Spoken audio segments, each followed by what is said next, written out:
এখন থেকে ট্যাক্স সহ সব সেবা প্রযুক্তি নির্ভর করা হবে, সেই সাথে বাস্তবায়ন করা হবে মধ্যমেয়াদী পরিকল্পনা। এছাড়া দীর্ঘমেয়াদী পরিকল্পনাগুলো বাস্তবায়ন করবে নির্বাচিত সরকার এসে। সোমবার হোটেল সোনারগাঁয়ে আয়োজিত বাংলাদেশ অর্থনৈতিক সম্মেলনে প্রধান অতিথির বক্তব্যে এসব কথা বলেন অর্থ উপদেষ্টা doctor Salehuddin Ahmed.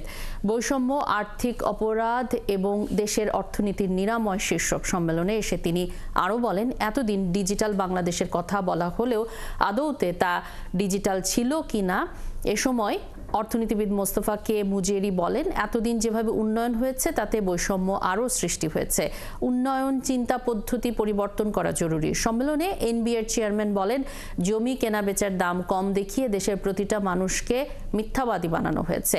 NBR, Bangladesh bank সহ ধ্বংস হওয়া প্রতিষ্ঠানগুলোকে শক্তভাবে দাঁড় করানো জরুরি বলেও জানিয়েছেন বক্তারা।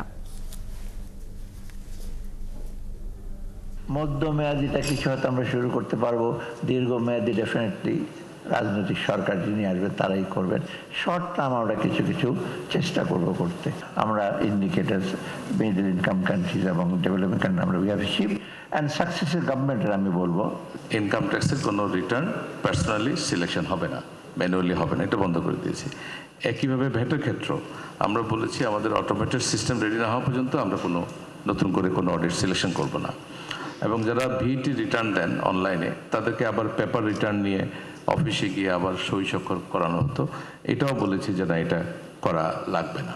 কৃষি ভিত্তিক যে কাজগুলো যেগুলোতে অপেক্ষাকৃতভাবে ভোলাটাইল এবং অপেক্ষাকৃতভাবে যেখানে ঝুঁকি বেশি, সেই ধরনের কাজে কিন্তু নারীরা বেশি অংশগ্রহণ করছে। অর্থাৎ তাদের ক্ষেত্রে অর্থনৈতিক ক্ষেত্রে যে ধরনের একটা প্রোটেকশন, সেই প্রোটেকশনটা কিন্তু তাদের ক্ষেত্রে কম।